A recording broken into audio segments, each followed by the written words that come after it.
Thank you, John. Welcome, everybody, and thanks for joining this webinar today. Before I get started, can you guys all hear me okay?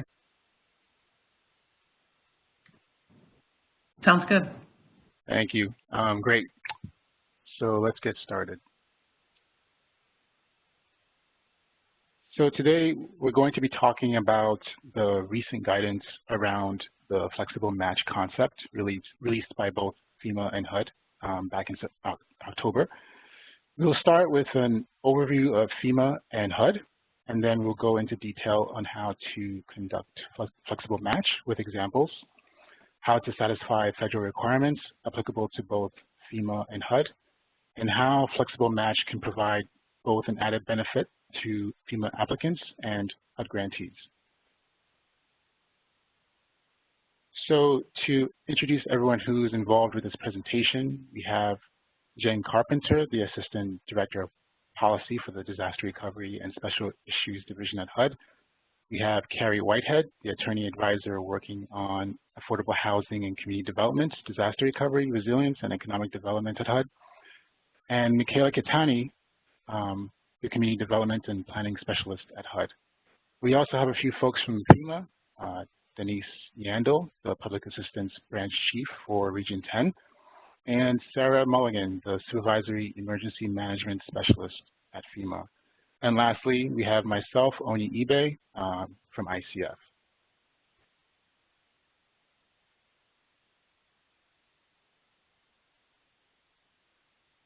So just to get started, we're going to go over at a high level the differences between FEMA and HUD and what they do. FEMA and HUD oversee two separate grant programs. Each grant is distinct in how it is awarded, who and what is eligible to receive the funding, and what requirements the grants must adhere to. FEMA is the federal awarding agency authorized to manage the public assistance or PA program. FEMA PA applicants are entities that apply for PA funding and are responsible for carrying out a project. PA recipients are entities who receive the award from FEMA directly, and PA subrecipients receive the subaward from the PA recipient. FEMA works with the recipient and subrecipient throughout the recovery process. The Stafford Act, which governs this whole process, encourages both states and localities to develop comprehensive disaster preparedness plans and prepare for better intergovernmental coordination in the face of a disaster. The law also provides federal assistance programs for losses due to a disaster and encourages the use of insurance coverage after receiving assistance. The funding assistance provided through FEMA's PA program is subject to the local match requirement in that the federal share cannot be less than 75% of the eligible costs. This rule is what allows for other sources of funding that we're going to talk about, like CDBG-DR, to come into play and fund the 25% that will otherwise not be covered by FEMA.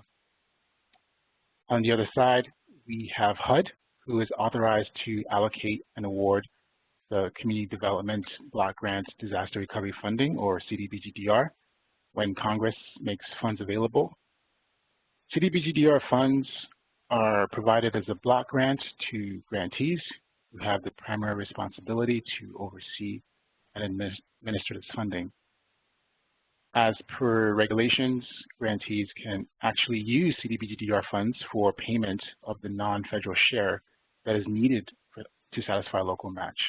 This means that CDBG-DR grantees can use grant funds to satisfy the local match for FEMA PA programs if the use meets all CDBG-DR requirements. This share would be up to 25%, but also be aware that for certain disasters, you want to keep in mind that circumstances can change, such that maybe the federal obligations could be increased. So FEMA covers more, which means that the local match requirement is less.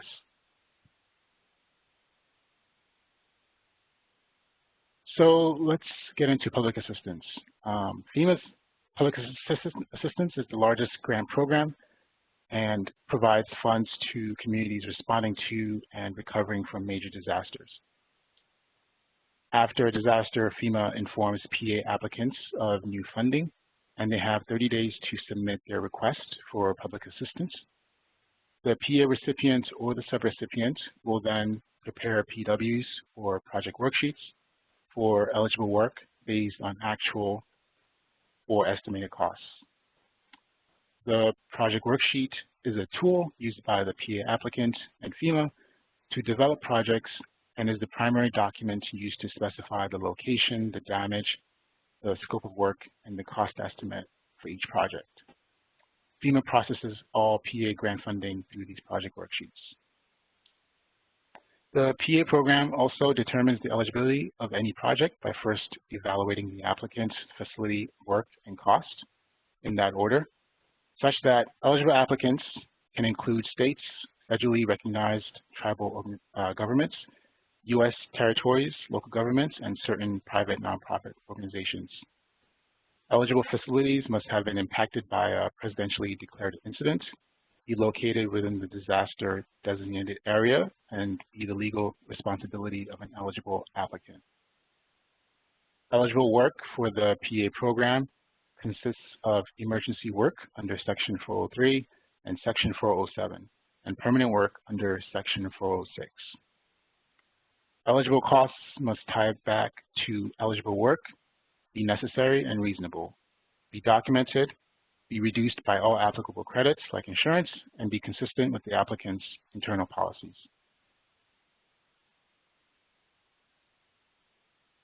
So when formulating projects, FEMA distinguishes between what are small and large projects. Project total costs falling below the large project threshold are small projects. The minimum project threshold and large project threshold are adjusted annually for inflation. For disasters declared or to be declared in FY21, the project minimum is $3,320, and the large project cost has costs equal to or greater than $132,800.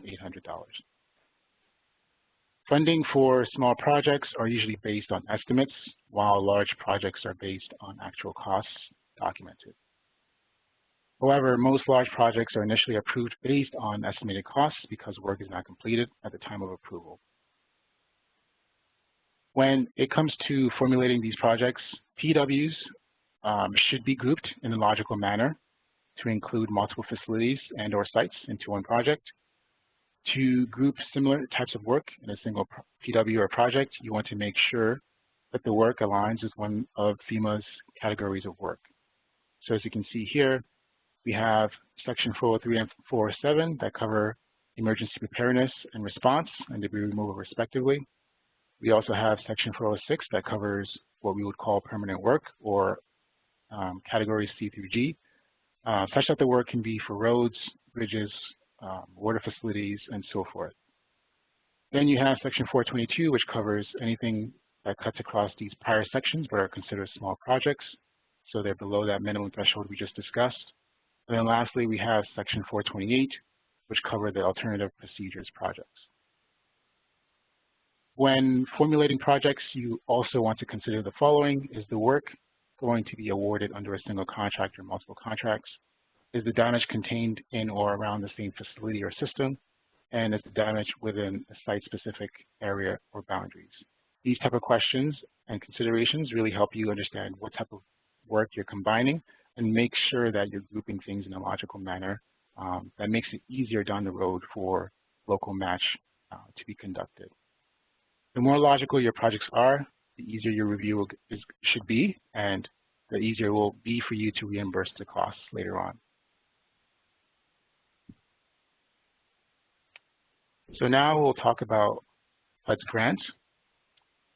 After a disaster, Congress may appropriate funding for CDBG-DR grants to address disaster recovery needs that are not met by other sources of federal disaster assistance. With funding available, HUD provides CDBG-DR grants to states, local governments, or tribes. Before receiving a grant, CDBG-DR grantees must develop and submit to HUD an action plan for disaster recovery that describes how they intend to use the CDBG-DR funds, including any funds designated by the grantee for activities that will satisfy PA local match requirements. If not included, adding local match as a new activity later will be considered a substantial amendment to the original plan which will require additional citizen participation and another set of HUD approvals. To use CDBG-DR funds, programs and activities must have a direct tie back to the disaster and prioritize benefit to low and moderate income persons or households. CDBG-DR funds can be used across 26 eligible activities, which can be grouped into housing, economic development, infrastructure, planning, and administrative related types of work. Through waivers and alternative requirements, HUD may authorize additional activities, so you want to be aware of that. And also, when you're talking about what is eligible, you should also be thinking about what is ineligible. Ineligible activities are anything that are not specifically authorized.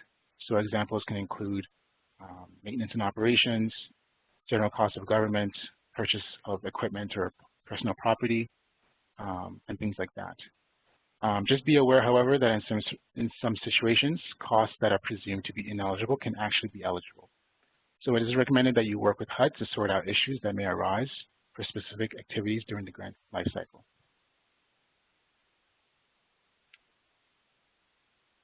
So, as I stated, to satisfy the requirements for CDBG-DR funding, activities must meet a CDBG-DR national objective by benefiting LMI persons, addressing an urgent need because existing conditions pose an immediate threat to the community, or by preventing or eliminating slum blight situations. The term LMI is defined as persons of low and moderate income, meaning members of families or households whose incomes do not exceed 80% of the median income of the area involved. LMI person can include one-person families, and LMI households include all persons occupying a housing unit. The requirement depends on the applicable Federal Register notice, but generally to carry out this objective, not less than 70% of the overall CDBG-DR grant must be used for activities that benefit LMI persons. On the FEMA side, the number and scope of PA projects and facilities is determined by PA program requirements without regard to LMI benefit. So it's important that CDBG-DR grantees be diligent about how they use their CDBG-DR funding to satisfy PA local match and the ability to satisfy their own LMI benefit requirement. When trying to satisfy the local match requirement, CDBG-DR grantees and their subrecipients should prioritize use of LMI benefit national objective criteria and be diligent in documenting their compliance with that requirement. Another requirement to be aware of is the most impacted and distressed areas, or MID. CDBG-DR appropriation acts typically require that all funds benefit the most impacted and distressed areas resulting from a disaster. The MID areas can be designated by both HUD and the CDBG-DR grantee. An activity may take place outside of a MID area if the activity is necessary to address a recovery need within a MID area.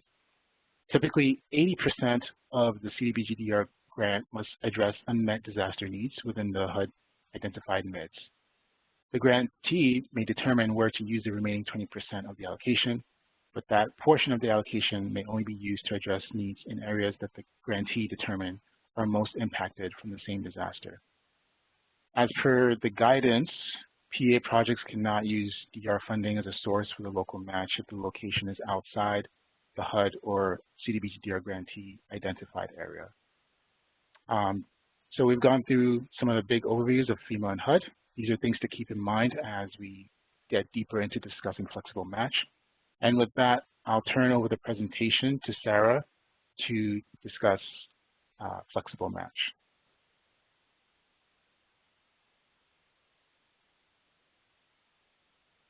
Excellent. Thank you so much. I hope everyone can hear me all right. So my name is Sarah Mulligan. As was stated earlier, I work for public assistance in our policy shop. So I'm going to continue by talking about the flexible match concept and what this means for HUD grantees and FEMA recipients and subrecipients. So on January 3rd of this year, FEMA and HUD both signed a joint memorandum of understanding. And one of the outcomes of that was to develop an implementation guidance for defining what we were thinking of as flexible match. And this is something that the 2 grant programs have done in the past, but have never really formalize it. So this memorandum of understanding was an attempt to do so, and then the subsequent implementation guidance was to kind of lay out the steps in a little bit more finer detail on what that meant for our grant programs. So FEMA published the implementation guidance, and it's on the FEMA website. HUD issued it through a CPD notice. It is similarly on the HUD exchange, and so these same guidance can be found both places, and we kind of just sort of blast them out to our own communities. But the guidance documents are the same and have been agreed upon by both agencies. So just to kind of back up a little bit for folks on the line that might not be as familiar with the public assistance program, one of the kind of key elements of public assistance and FEMA overall is that it's really a partnership between the federal government, FEMA, our states and our applicants, typically, like was described above, local governments, tribal governments, territorial governments, and some private nonprofits. So it's really a partnership, and as part of that partnership, all of our FEMA-funded public assistance projects are subject to what we call a cost share. And so the federal government typically pays 75% of a project cost. So if a school is damaged, that the repair restoration of the disaster damage, 75% is paid by FEMA, and then 25% is paid by the local government, or sometimes local governments and states will have a partnership to kind of pay for that local cost share. Now those proportions do change depending on the kind of scale and magnitude of a disaster, and so sometimes you may see it go up to 90% as the federal government and 10% as the applicant, but everything is subject to a cost share. And the purpose of that is really to make sure that both parties, because it is a partnership, have some sort of stake and some skin in the game. And so it helped us kind of create that that cohesion in the partnership in the disaster recovery framework. And so what this guidance does, it presents a streamlined process for applying flexible match, and that is when the local government decides to use their HUD CDBG-DR money, if allocated, if they have it and it's allowed for that purpose, that they can use some of that money to for all or a portion of their local cost share. And so the guidance document kind of explains what that looks like, presents a streamlined process. The way that we've been doing this, and this has been done in the past in numerous disasters, but this is kind of, we've worked closely, FEMA and HUD together, to kind of see how we could do it in a more streamlined approach that reduces administrative burden on grantees, sub-grantees, our applicants, and the government overall. It presents the requirements of both agencies because, as I'm sure anyone who's dealt in the federal grant world knows, each agency has their own specific criteria that have to be met in order to receive grant dollars. And so the guidance document also tries to articulate what those are at a high level, just to kind of have a one-stop shop for that. And then it presents a couple of different planning tools that are available for FEMA applicants and HUD grantees to use when kind of anticipating the use in the future, or if, you know, a new disaster, kind of where to go to start kind of planning and theorizing how this is going to work for you. And then this guidance really applies across the board. It's to will help FEMA and HUD staff, but also HUD grantees and sub-grantees and FEMA applicants. Those are you know, we refer to them as recipients and sub-recipients, but just those who are receiving our funding. So to kind of go a little bit more into what this is, and we talked about this at the beginning of the project and kind of that project formula, I'm sorry, in the beginning of the presentation to talk about the project formulation that HUD or that FEMA undergoes, but a FEMA project, so our project worksheet would a lot of times contain multiple sites, and that's you know, things that are going to be procured together or activities that have some sort of commonality. We usually encourage applicants to put those all in one project worksheet. So kind of an easy example I like to think about are buildings, because they're kind of discrete discrete facilities or sites, but a community that is might decide to put all of their schools, all the schools that were damaged in that disaster, onto one project worksheet because they're going to procure the work to fix those schools together, or the schools have, you know, their buildings are subject to the same type of building code. So, you know, it's easier to kind of organize their grant that way. And so with having the traditional way in which the funding is applied, then each of those kind of discrete sites has 75% or FEMA and then 25% local. And then that kind of is distributed across the board. And when we're just talking local funds and FEMA funds, it's pretty straightforward because we're just dealing with one federal agency. But when the local government will use HUD funding, it gets a little bit more complicated because now each of those schools within this one project worksheet is subject to both FEMA and HUD requirements. And so what the flexible match concept does, and I'm going to jump ahead in the slide just a bit because I think this graphic sort of illustrates this, is now, you know, if you have 4 schools, the local government can say, you know, we're only going to apply our HUD funding to this one school, and so only that one school needs to have both FEMA and HUD compliance requirements, and then the rest of the schools that constitute like 75% of the rest of the grant only really need to deal with the FEMA requirements. And so they can consolidate HUD funding on discrete sites or facilities within a FEMA project worksheet, and then only those that have both governmental, both federal agency funding going to do work will be required to follow both compliance requirements. And so that is hopefully going to streamline and simplify things kind of across the board. And so they are, applicants or HUD grantees can consolidate their funds and kind of decide which, you know, discrete points to apply that funding. All sites will be required to comply with PA funding. It's just those that have the HUD funding too will also have to have HUD. So FEMA rules will apply to everything on a FEMA grant. HUD funding cannot pay for FEMA eligible costs, so it's only going to be eligible for whatever that local cost share is. So if FEMA can pay for it, FEMA will have to pay for it up to, you know, what our eligibility is, and then the local share will be can be a combination of HUD and local funding or all HUD funding. Just that is really a decision that can be made at the local level. And so with that, I will pass it over to Denise Yandel, also with FEMA headquarters, to kind of go through a little bit more of how that breakdown would look.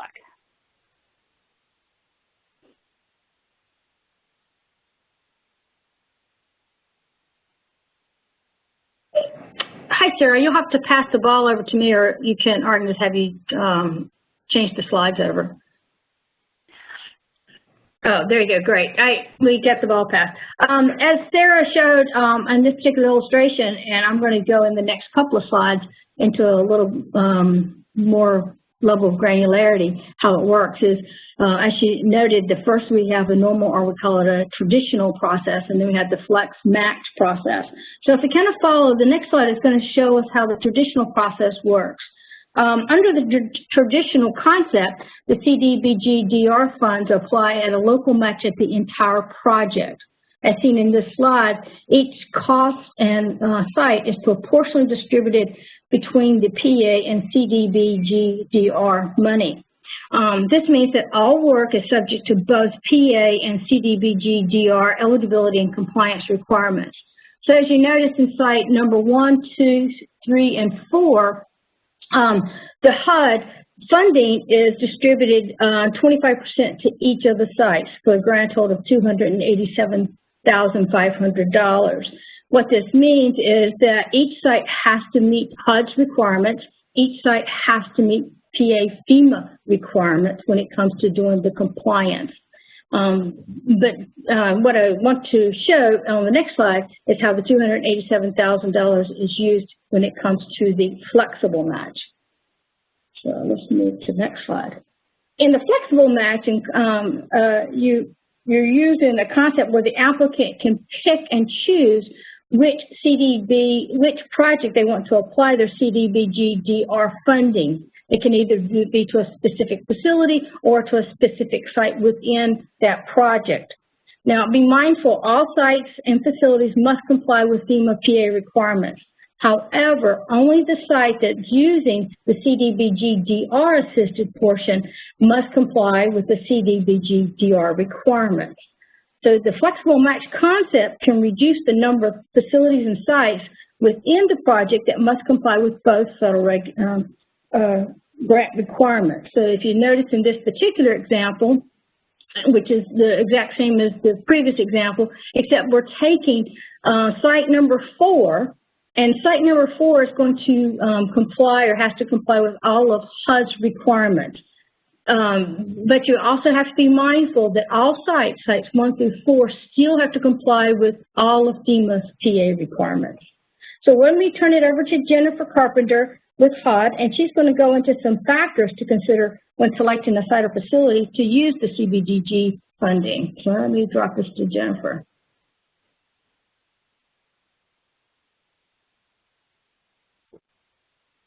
All right, thanks, Denise. Hi, everyone. As Denise mentioned, I'm going to just really walk through an example. This example is also in the guidance in greater detail, even than we'll talk about today, so definitely reference that later. But in the example we're going to talk about, we made the numbers pretty easy to walk through this. So the PA applicant received FEMA approval for a $1 million FEMA PA scope of work. The FEMA PW approved under Section 406 includes 5 local road segments with 40 sites. These sites had flood damage that caused washouts. Washout, those who are not familiar with them, are where the roadbed is eroded away by flowing water that's usually caused by a flood. In this case, the PA applicant has to provide a 25% local match for the PW. So it's a $1 million project. That puts their match at $250,000. That means their FEMA PA federal cost share will be $750,000. The DR subrecipient consults with the grantee and determines that based on the locations of road segments 1 and 2, which you see circled on the slide, those specific road segments could meet the DR national objective criteria for area benefit to low and moderate income persons. So that means that those 2 road segments are in primarily residential areas where at least 51% of the residents benefiting are persons of low and moderate income. So that makes it a pretty easy decision on where the DR funds will go and what they'll pay for, because that allows you to meet that national objective, which is such a huge part of the DR requirements. So the subrecipient decides they're going to set aside the $250,000 of the DR funds to meet the match requirement, and they'll apply those funds to those 2 road segments and be able to meet a low and moderate income national objective. So in this example, the PA applicant determined that grouping the road projects into a single FEMA PA PW is logical because the projects are similar, right? They're all road projects. By using a flexible match, the DR grantee can consolidate the DR funds into as few sites as possible, and then you only have to review the relevant portions of the PW that are considered DR assisted. It reduces the administrative burden on the grantee. This obviously allows the potential local match to be greater on a single PW and also allows the review by the DR grantee to be much simpler as they can fund more of the project without having to make every site eligible. So we're going to dig even deeper, right? And we're going to look at what am I actually paying for with the DR funds, because obviously that's really important. We have all these additional requirements on the DR funds, and it matters what you're paying for and when.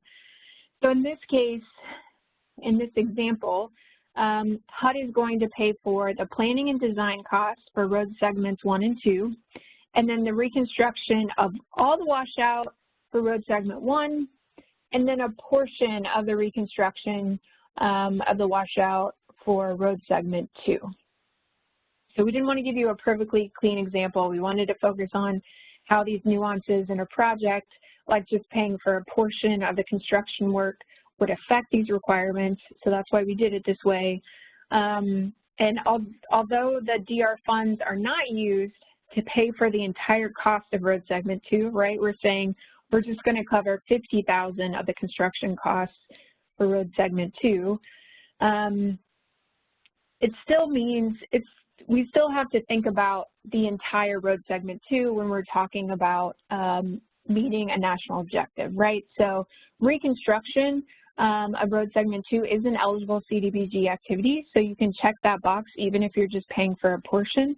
But the entire work under road segment 2 has to be completed to meet the low mod income national objective that we talked about earlier on an area basis.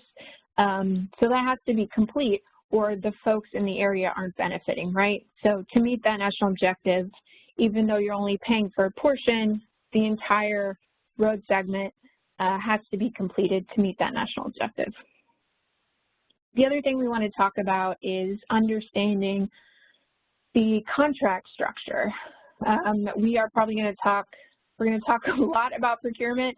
I'll even talk about on the next slide as well. So you're going to get a lot of procurement, but it's really one of those things that you really want to think about before you, if you can do it prior to procuring for these services, if you can think about where the DR funds, what they're going to pay for, when they're going to pay for it.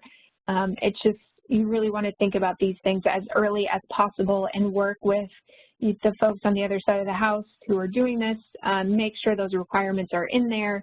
In this case, if the procurement is already completed and the contract does not require the contractor to comply with DR requirements, you're going to have to work with both parties to amend that contract.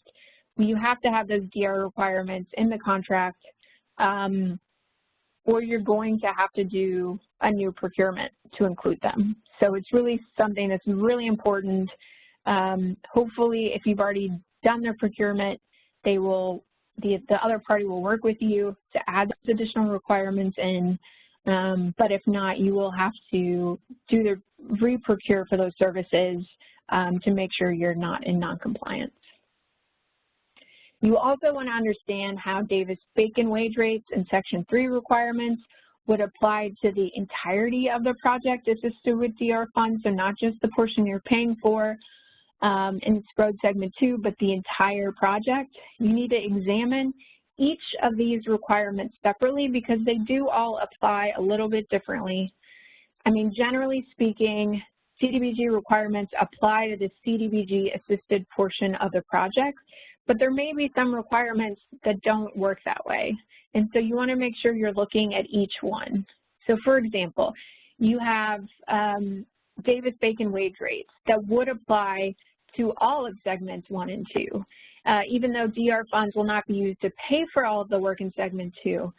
So that's one where, you know, $1 of the DR funds in that project will trigger those requirements. So even though you're not paying for the whole thing, you still want to make sure you're following Davis-Bacon wage rates. Also, environmental requirements that would apply to the whole project. And then when you're dealing with procurement, it is a little bit different, right? Because you can procure for the services separately. So if we change this example and said FEMA is actually going to pay for the planning, design, and permitting of road segment 2, and then the DR funds are only going to be used for the construction, the FEMA work could be procured separately, and then it wouldn't be subject to the CDBG procurement requirements, right? Because it was procured separately, it's being paid for by FEMA. But we just need to know, right? You need to know what you're paying for and when you're paying for it, so you can make sure those correct requirements are in there when you're dealing with procurement, specifically depending on the entity, right? If you're a CDBG-DR state grantee, there are some differences on procurement that we know about. And if you're a local government, there are some differences between states and local governments. So you just want to make sure that you're following the correct procurement requirements for the activities that you're paying for. Once you get these items worked out, you can begin using DR funds for the local match. So let's talk about pitfalls. Again, some of these I just talked about, like procurement, but let's dive into them a little bit. One is you want to avoid paying for more than the local match. So avoid paying for PA eligible costs in excess of the final amount of the local match requirement. You can do this by making sure you're tracking local match payments to actual costs rather than estimates. So this is really important for PWs where FEMA may reduce the PW obligation from its original estimate to match the final actual cost. So make sure that your local match is matching the actual cost of the project. The second one, DR funded work meets HUD and FEMA requirements. We've been saying this over and over since we started the presentation. You just can't reiterate it enough. You just always want to make sure that you're meeting the requirements of both programs. Adhering to FEMA requirements is not enough. If you're using DR for match, it could potentially disallow costs if certain applicable regulations are not followed. You don't want that to happen. The third one, procurement, not understanding how the match could affect your procurement. So just walking through this example again, because I know it's confusing. You can have projects where one or more of the contracts are procured separately. The written scope of work and how those contracts were procured will influence what regulation the contract needs to follow and the ability to be able to reimburse those costs with DR funding. If any part of a contract is funded with DR, then it must comply with both FEMA and HUD applicable regulations. If a contract is not funded with DR, but the scope of the contract includes work on the DR-assisted portion of the project, then even though the procurement doesn't have to follow DR procurement requirements, the contractor must be required to carry out the contract scope of work in compliance with both FEMA and HUD applicable regulations. So let's just walk through this again. I want to just make sure folks understand this. If you have procured for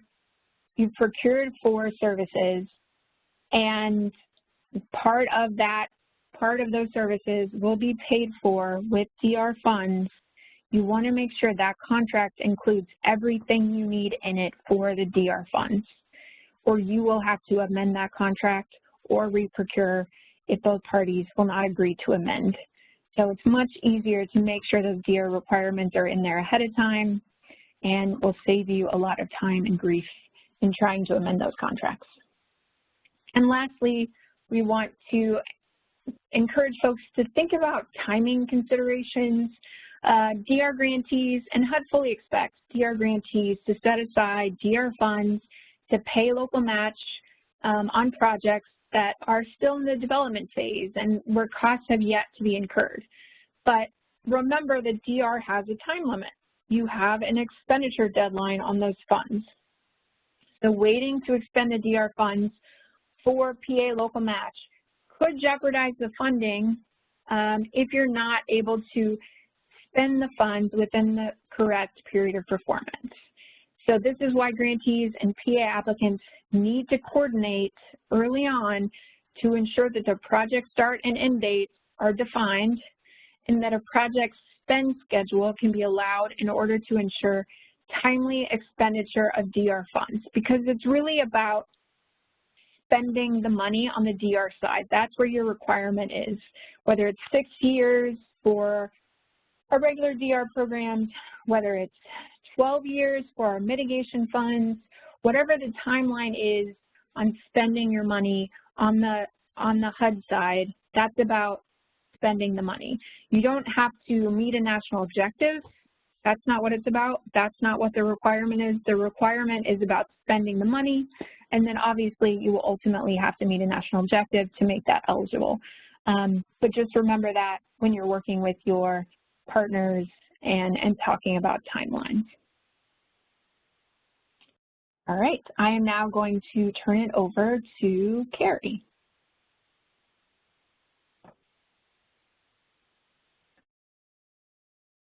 Hey everyone, thanks for joining us today. We're going to go over a couple of things in the next couple of slides that are really the, kind of some big picture questions that we know will affect your overall compliance and things that you're going to want to do to just make sure that your use of flexible match is successful as possible. So both Sarah and Denise touched on this graphic, right? The normal process versus the flexible match process. And I think that because flexible match is so new as a concept, the key here to successful implementation of the concept is constant communication between your departments that are carrying out your public assistance grants and your CDBG-DR grants. So, there are all kinds of things that change over the course of recovery. And that's true for public assistance and for CDBG-DR. But for your public assistance projects, your scope of work can change, your costs can increase and decrease. You can have project delays caused by any number of things. And the project delays can either cause the deadline for the completion of your public assistance work to fall after your deadline for your period of performance for your CDBG disaster recovery grant, or vice versa. So in order to make sure that as the uses of the two funds come together, there's compliance with both program requirements, both sets of program requirements, you really need to have a point person for each type of assistance that is in constant coordination, and this hinges on project management. I think you're gonna hear that a couple of times today. We've already heard it a couple of times, that applying flexible match requires more coordination between the PA applicant and the CDBG-DR grantee and subrecipients. The reasons for this coordination and having these clear points of contact are to really do your planning and your due diligence to make this work for you. The advantage of flexible match when it's working for you is that you can streamline your overall oversight and reduce your administrative costs by concentrating your CDBG disaster recovery funds into the smallest number of sites possible across your projects. And by doing that, you're really going to narrow the focus of the use of the CDBG-DR funds so that you are only focused on compliance with two sets of programs in that one area where you're concentrating your CDBG-DR funds. So you're going to look for example, when you're planning at the outset and you're choosing which sites where you're going to invest your CDBG-DR, you're going to look for sites that where you know it's going to be easy to use CDBG-DR to satisfy your local match. You're going to want to decide which specific sites or costs within a project you're going to charge to the CDBG disaster recovery grant. And you really, at the same time, want to maximize your choices as those choices that are going to benefit persons of low and moderate income. And by doing that, you're going to make sure that you're supporting the overall goal of the use of CDBG-DR funds, which is to benefit low and moderate income persons. And so you want to take some time to figure out, how much CDBG-DR is going to be available to use for match projects. And, there never seems to be quite enough money to pay for everything that you need as part of your recovery.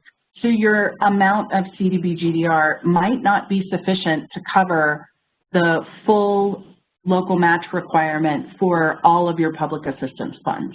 And if that's the case, you're going to have to pick and choose. Your first pass is going to just be at projects that will even comply with CDBG-DR requirements at all because they're they're an eligible activity under the CDBG-DR program.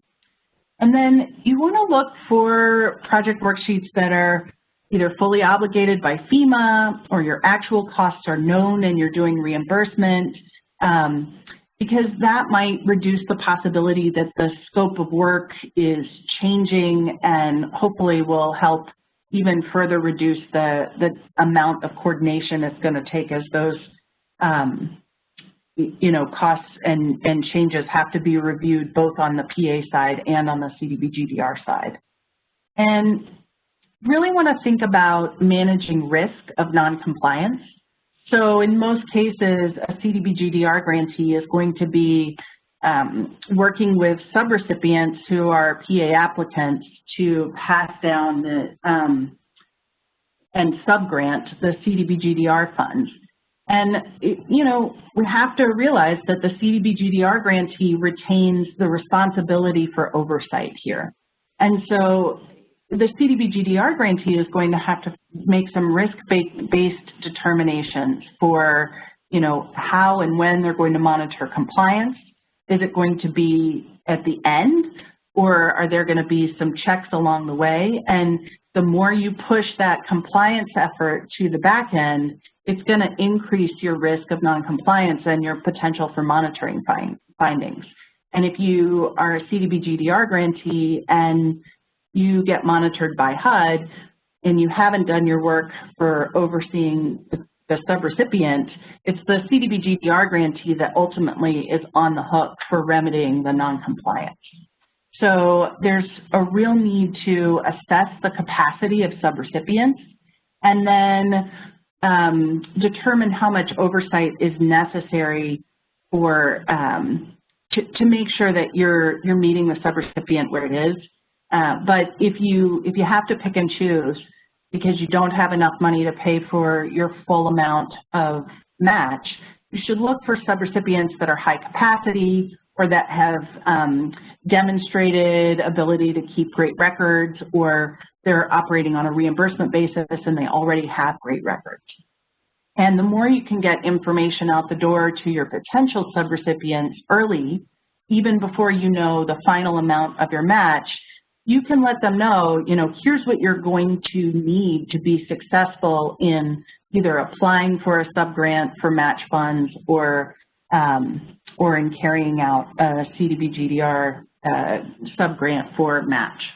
And so if you're making deliberate choices early on in the grant life cycle, then you can reduce your administrative costs. And part of that is, having your checklist in place and really educating up any subrecipients who are going to be carrying out a piece of the puzzle so that everyone is on board and better able to comply with both the PA and the CDBG-DR requirements. So just moving here to a little bit of a discussion on PA projects that are based on actual costs.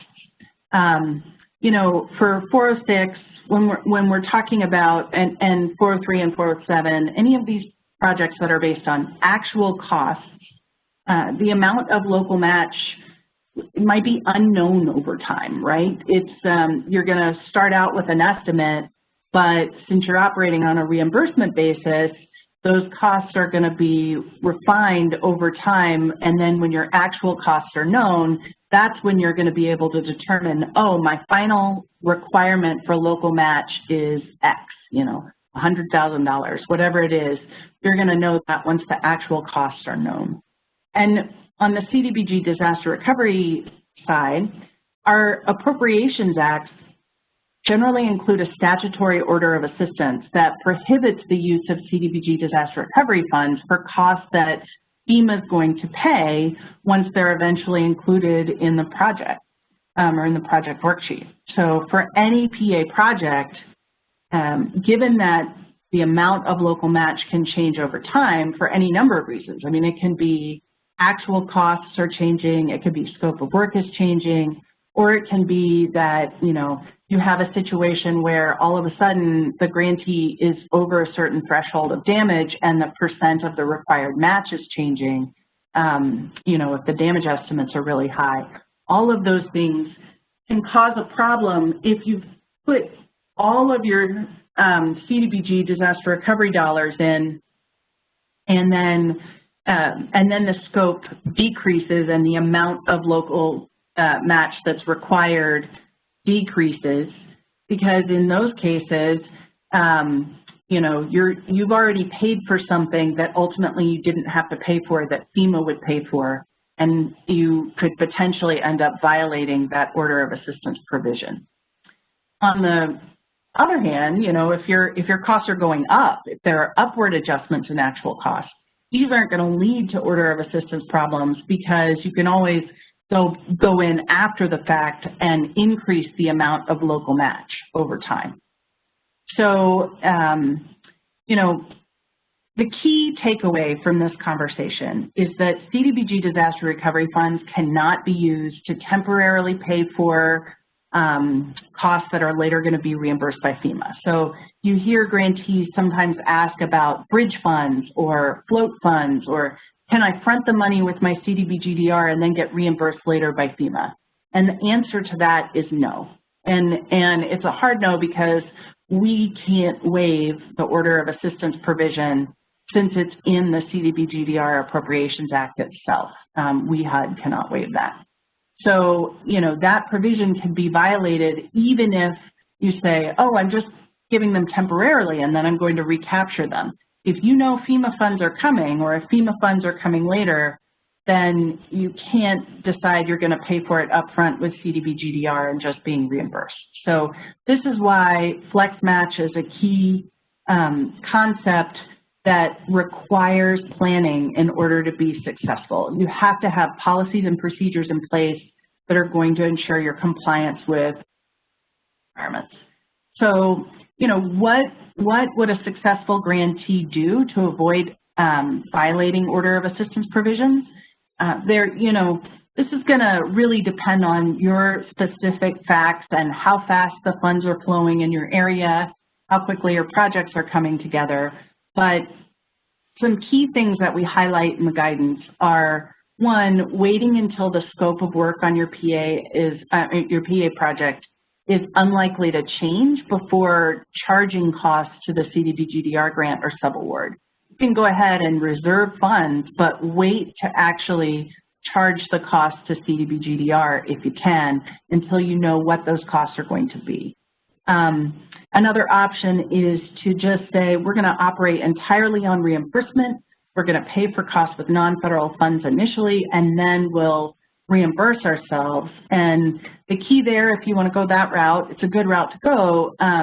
There are some regulations that you need to follow. So for local government, CDBG-DR grantees, 2 CFR 200.305, and for states, looking at the Treasury State Agreement and the regulations at 31 CFR Part 205.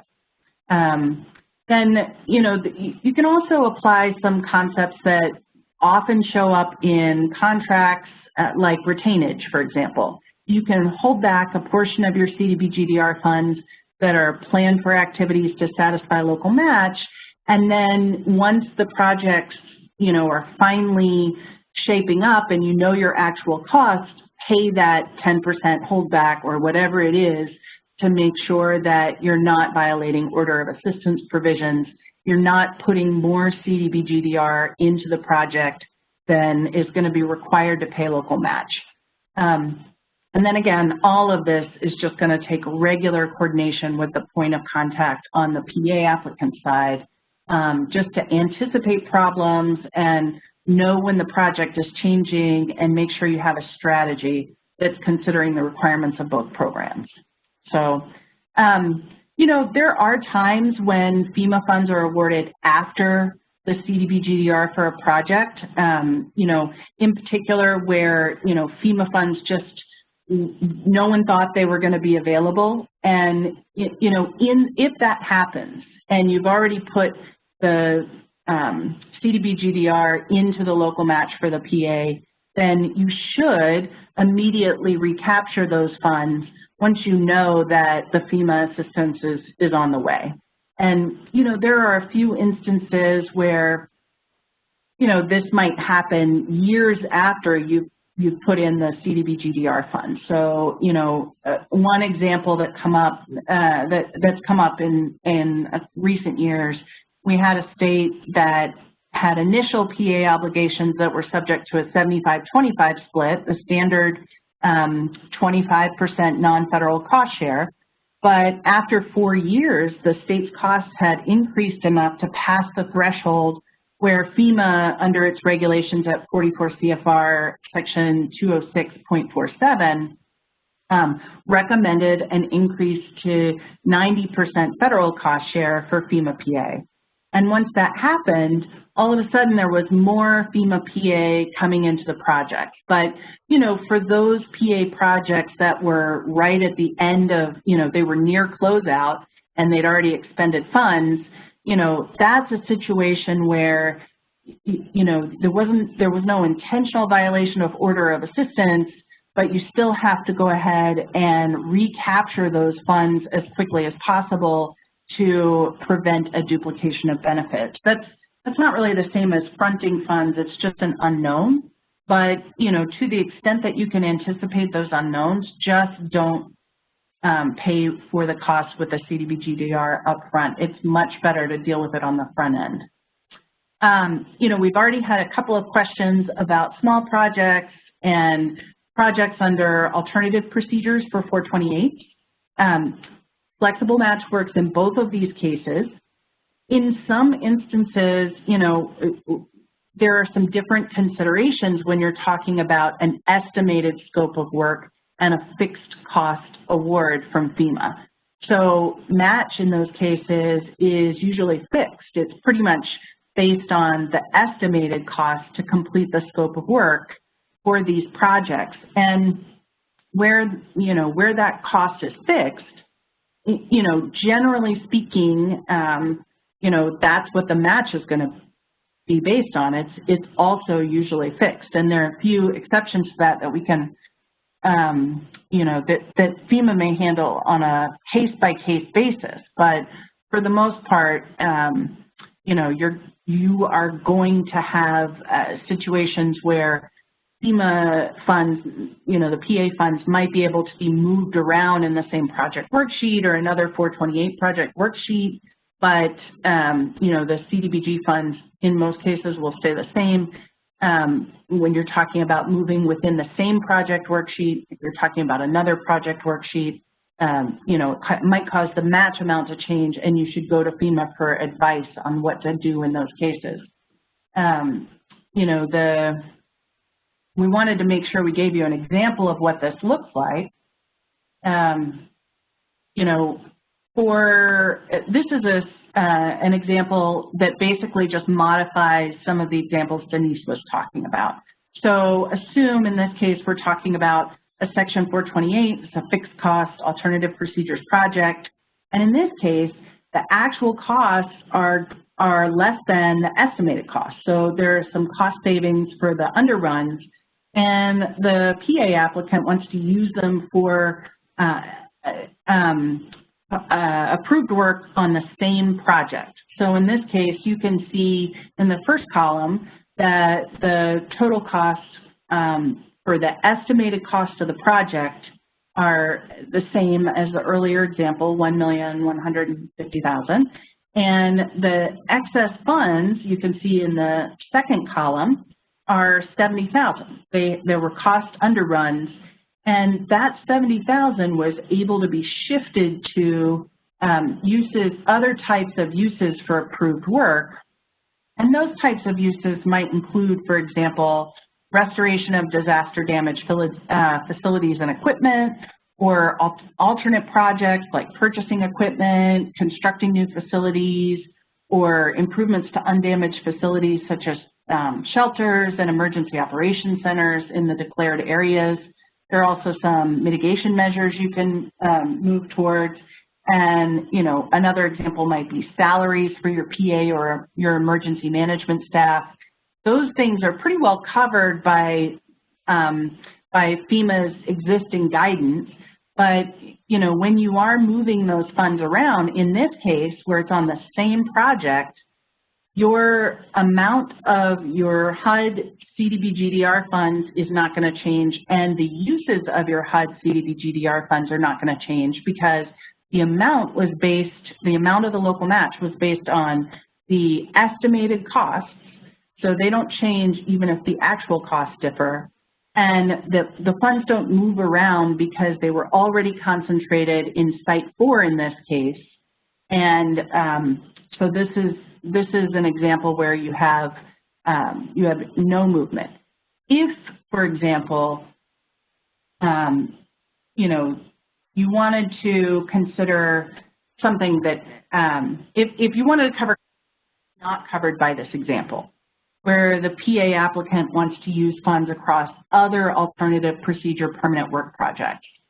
The effect on local match in those cases is going to require a fact-specific look. So PA applicants really need to coordinate with FEMA to discuss potential implications on required local match if the excess funds are going to be shifted for costs on other projects.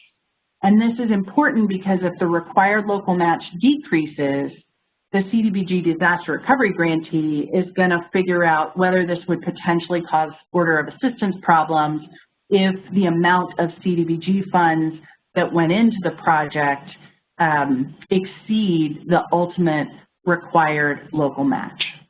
So another piece that I want to touch base on on this slide, and then I'm going to hand it over to Onye to just do a knowledge check, is you know, that really the flexible match option, it's going to work in a lot of cases, right? It's going to help where you've got multiple sites.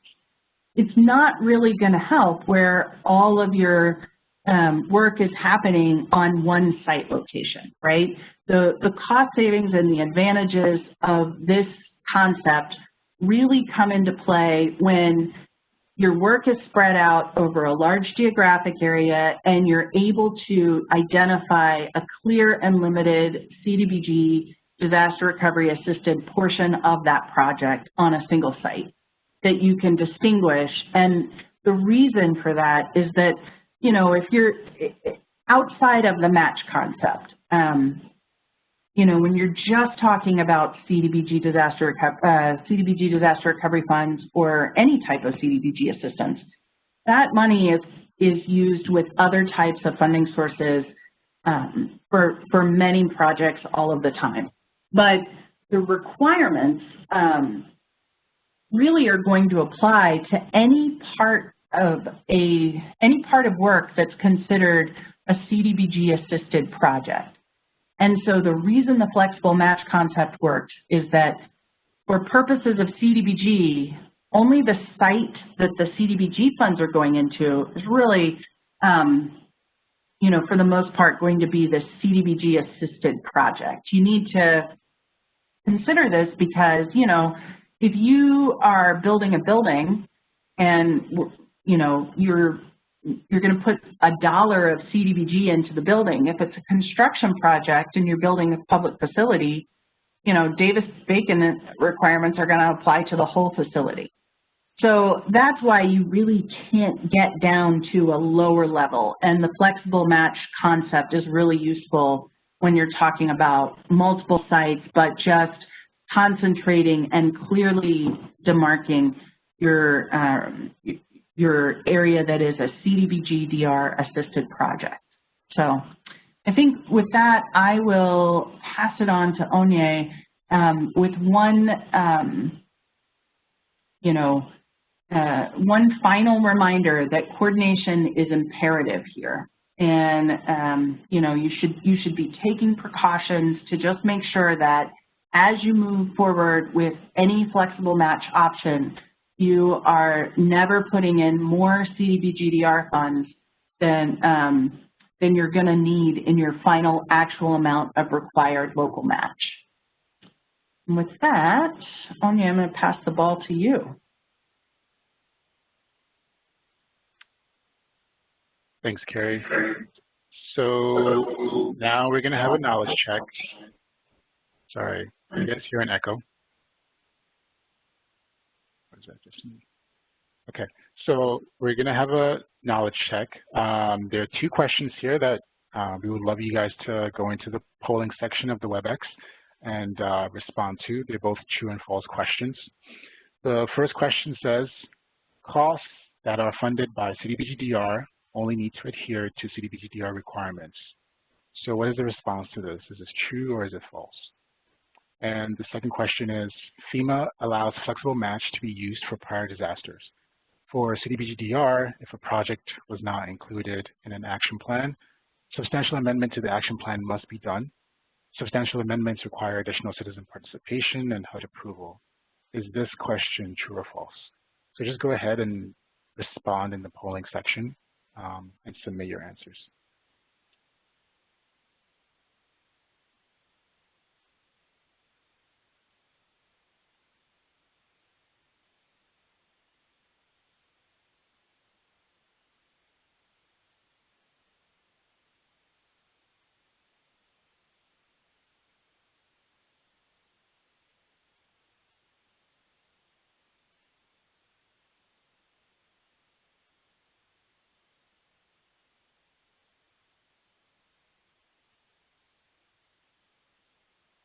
The polls will be closing in 20 seconds.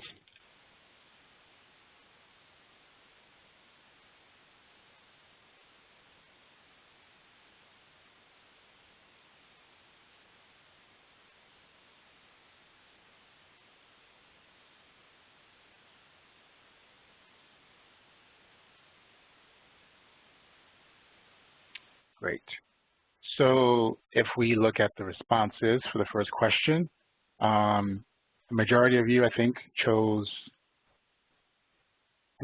guys chose false, which is the right answer.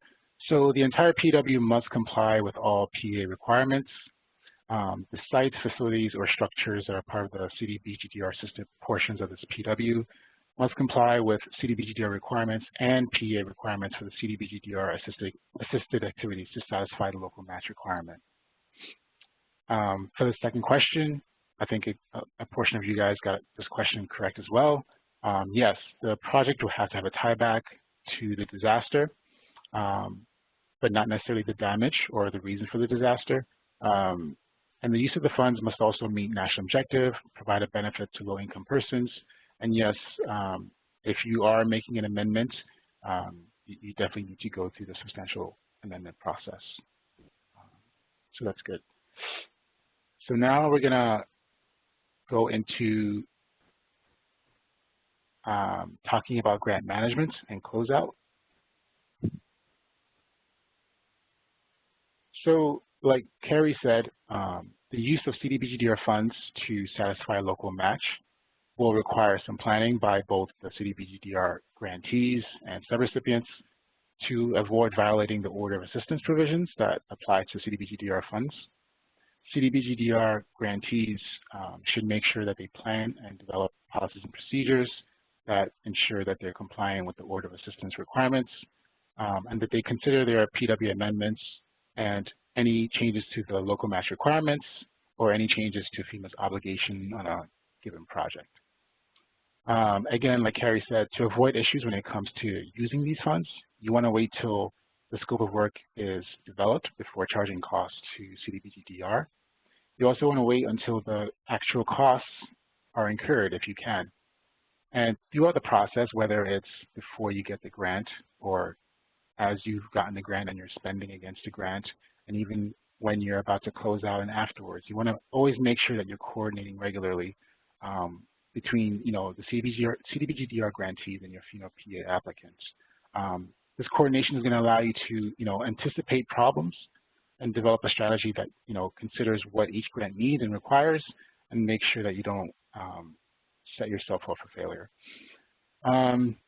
Ideally, CDBG-DR grantees and subrecipients would want to be involved in the FEMA PA process when applicants are, completing or drafting PWs and submitting their request for FEMA approval, and then making sure that as the PA applicant is submitting these requests for payment disbursements, that they're involved, that they're aware of these disbursements and how it affects their own disbursements, and how these disbursements affect their compliance with the order of assistance or duplication of benefits and any other federal requirements which will get into later in the presentation.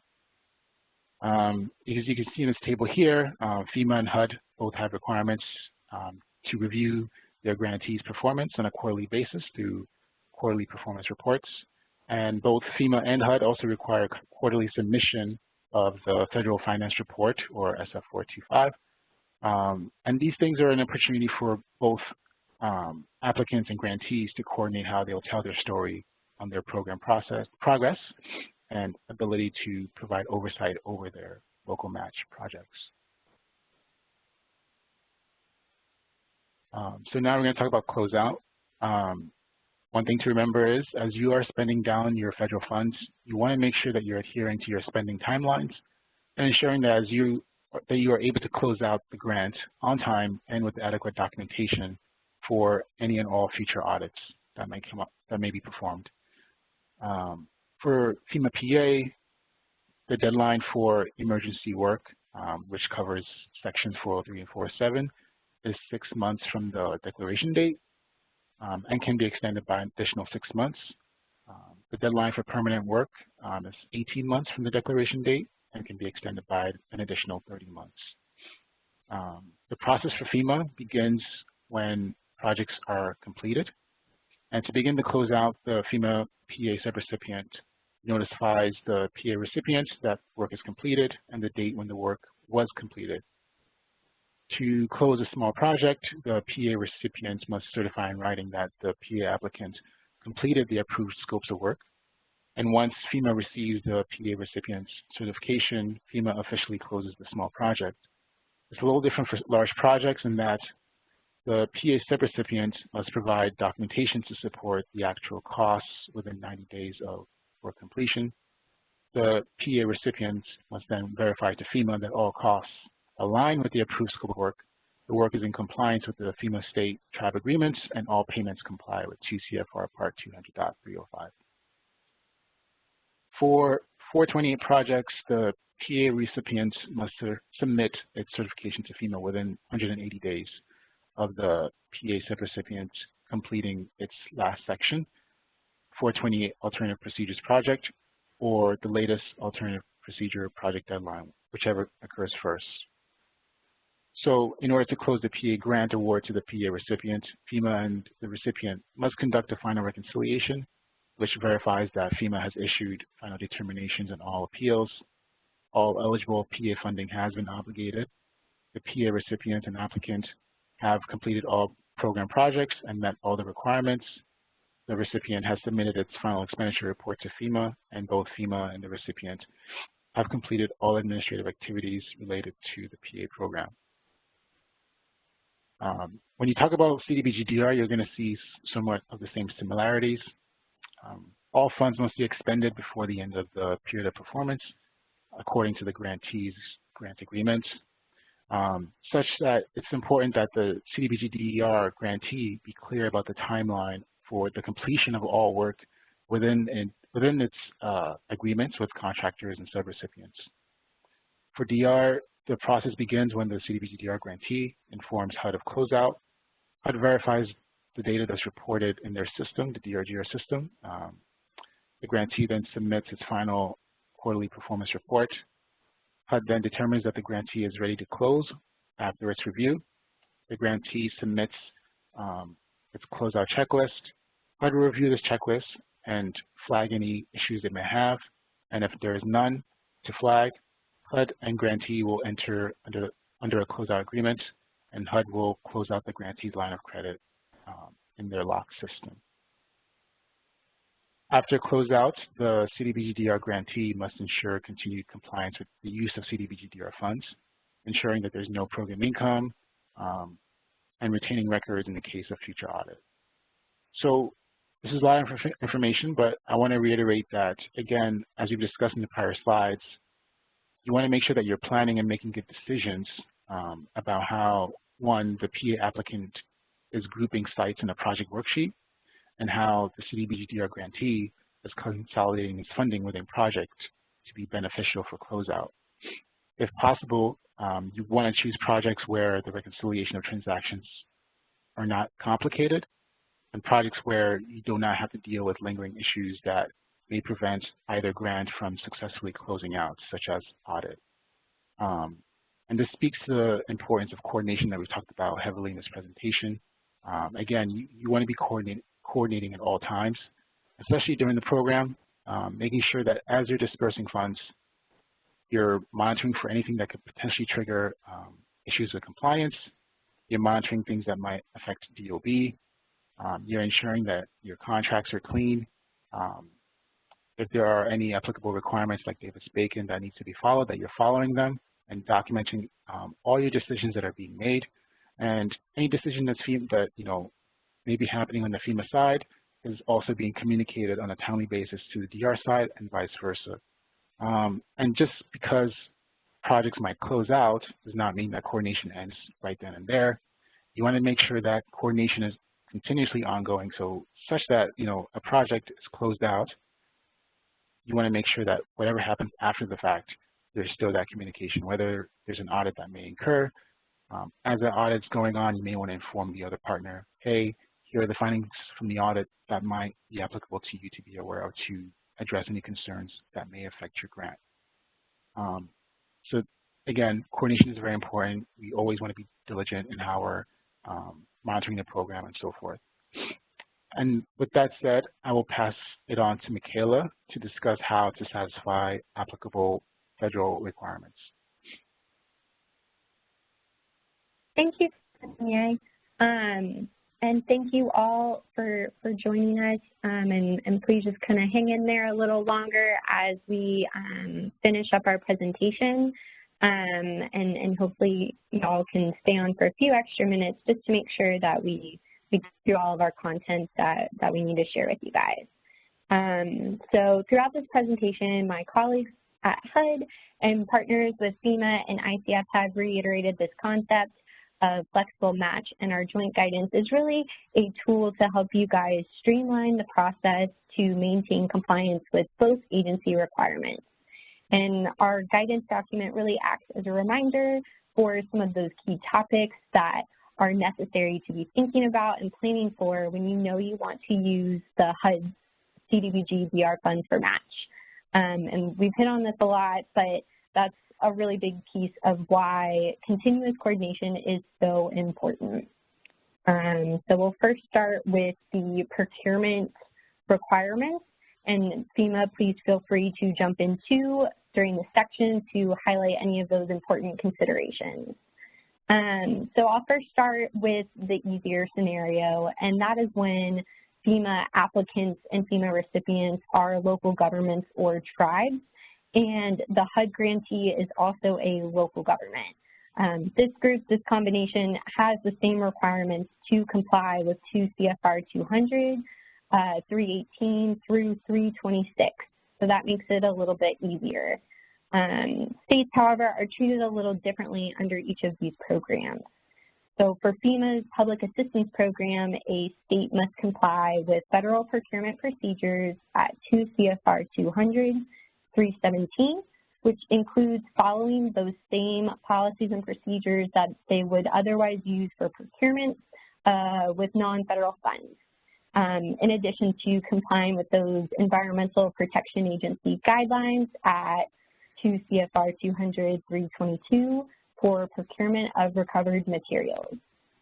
Then for HUD CDBG-DR program, our recent Appropriations Act have required the Secretary to certify in advance of making a grant that the CDBG-DR grantee has in place proficient procurement processes.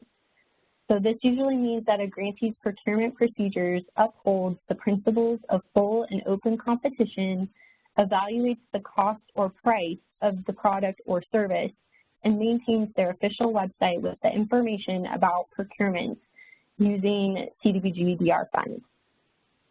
A state grantee under CDBG-DR has 3 procurement options to choose from.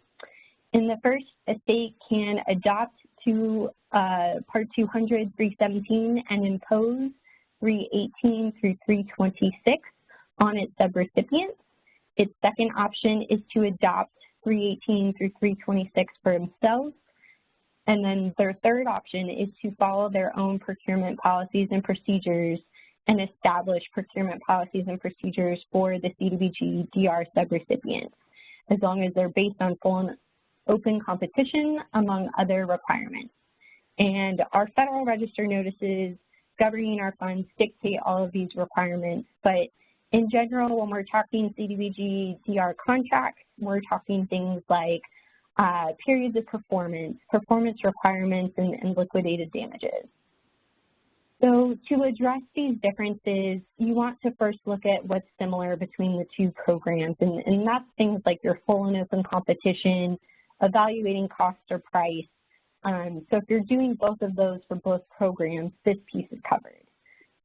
Then to address the differences, a state CDBG-DR grantee should consider including provisions in their procurement requirements that adopt both HUD and FEMA procurement requirements for activities that will be used to satisfy FEMA's local match. This will eliminate confusion on the front end about which procurement rules apply. This is all about timing, as we've been talking about, and typically CDBG-DR grantees, when they are preparing their initial action plans, they know that they want to use a portion of their funding for match. But again, as mentioned earlier, if this happens later on, you can follow the amendment process and resubmit certifications to HUD as necessary to reflect those material changes. On the reverse side, a PA applicant is probably procuring goods and services before they know that CDBG-DR funds are available for local match. So to address this on their front end, a PA applicant should include a provision in their procurement solicitation documents with their contracts that the contracts may be amended from time to time to expand the scope of work funded by other federal sources and subject to those applicable requirements.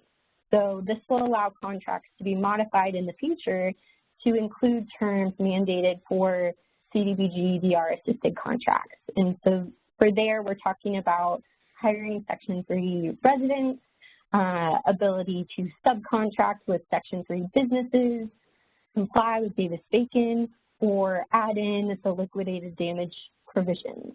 And so both parties can also do their due diligence when selecting contractors, and just remember to document and maintain your records to detail the history of your procurement considerations.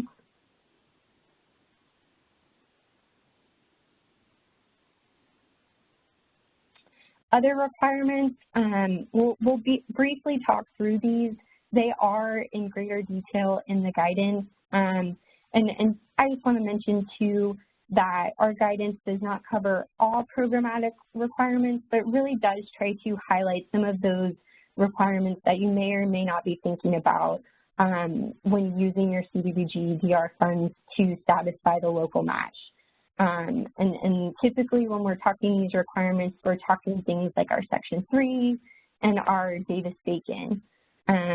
Both federal agencies with HUD and FEMA apply the URA provisions and have environmental related requirements. And I will note too that HUD does have the authority to adopt other federal agencies' environmental reviews. And so we have guidance out there on the HUD exchange and in applicable notices to help our grantees do this. Some special considerations to be thinking about are things like flood insurance, the applicable codes and building standards, and elevating and flood-proofing, and from our CDBG-DR grantee perspective, the green building standards. So starting with flood insurance, federal funding provided for a property in a special flood hazard area does trigger the federal statutory requirement under the National Flood Insurance Reform Act of 1994 to maintain flood insurance on a property in perpetuity. If the property is sold or transferred, the seller or transferor is required to notify the buyer or the transferee in writing that flood insurance must be obtained and maintained. In general, no federal disaster relief assistance made available in a flood disaster area may be used to make a payment, including loan assistance, to to a person for repair, replacement, or restoration for damage to personal, residential, or commercial properties if the person at any time has received federal flood disaster assistance that was conditioned on the person first having obtained and maintained flood insurance, and the person has subsequently failed to obtain and maintain that flood insurance as required under applicable law. We'll talk about PA really briefly. So for insurable facilities that do not have flood insurance or inadequate flood insurance, FEMA will reduce the PA funding for eligible project costs by the lesser of the maximum amount of insurance proceeds that could have been received if the facility had been covered by an NFIP standard flood insurance policy for the building and its contents, or the value of the building and its contents at the time of the incident. Sarah, did you have anything else you want to add in about flood insurance and PA really quick? Oh, no, not about flood insurance. I think that pretty much covers it. So so Michaela said is that PA portion is reduced if the applicant has failed to get flood insurance by the amount that would have been available. So I think, Michaela, you covered it well, and I can jump back in at the elevation and floodproofing. Okay, thanks, Sarah. And so for elevation and floodproofing for FEMA, new structures must be elevated to the base flood elevation or floodproof up to the 500-year elevation if serving as critical functions. But this differs for CDBG-DR because our requirements are typically based on the type of structure you're dealing with. And this is often found in the Federal Register notice per appropriation. So that's where our grantees can go to see those differences. Yeah, and so this is Sarah Mulligan with FEMA. So on the public assistance side, as Michaela was just explaining, is our regulatory requirements to elevate to the base flood elevation for the 100-year floodplain and critical actions to the 500-year floodplain. Public assistance has recently undergone some changes regarding our flood criteria. So, and this is just for public assistance. I think other FEMA programs, I think hazard mitigation has a similar requirement, but it's not for FEMA across the board. FEMA has adopted, or public assistance has adopted as a minimum standard the American Society for Civil Engineers Standard 24, and basically what that standard lays out, and this is in FEMA guidance documents, and it's pretty well articulated there, so more detail can be found, that the American Society for Civil Engineers have different classifications. They have 4 classifications of building based on the risk that a flood would pose to either the contents of the building or the occupants of the building. And so like a regular storage facility might be 1, but a nursing home would be a 4, because if flooded, it would be very hard to move patients or elderly folks out of harm's way in an expeditious manner. And so the standard differs between the classifications of building between the base flood elevation is kind of the baseline up to 2 feet above the base flood elevation. And so it sometimes aligns with HUD standards, and then sometimes a little less. So they're, depending on the classification of building, you would have to evaluate what the HUD standard is versus the FEMA standard. I think in a lot of cases HUD still maintains a higher standard than FEMA does at the moment. But that's just kind of talking about the differences between the two. Thanks, Michaela. Thank you so much, Sarah. And then just one quick reminder, green building standards are applicable for new construction and replacement of substantially damaged residential buildings, which may not be applicable under FEMA's PA programs. So just make sure, you know, that's one of the DR requirements you'll want to consider. Additionally, we had another knowledge check. Uh-oh. I have lost control of the slide. What's happening? Okay, here we go. We had another knowledge check, but let's go ahead and skip the polling here since we're out of time. the question is really about what happens when the PA project is already under construction and then a CDBG-DR grantee realizes that elevation standards of the project does not meet HUD standards. What can you do? And really, I just want to emphasize quickly that for costs that are related to meeting the flood hazard requirements that are imposed by HUD or FEMA, which are eligible, they can be charged to FEMA's PA grant. CDBG-DR funds can be used for costs up to the amount of the local match required by FEMA.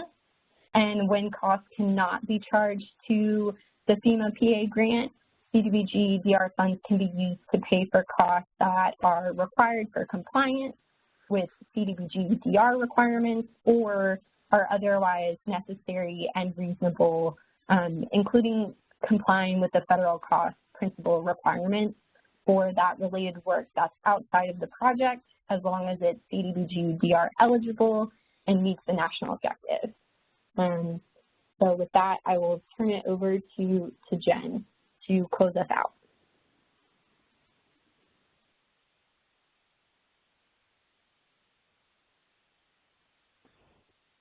Hi, folks.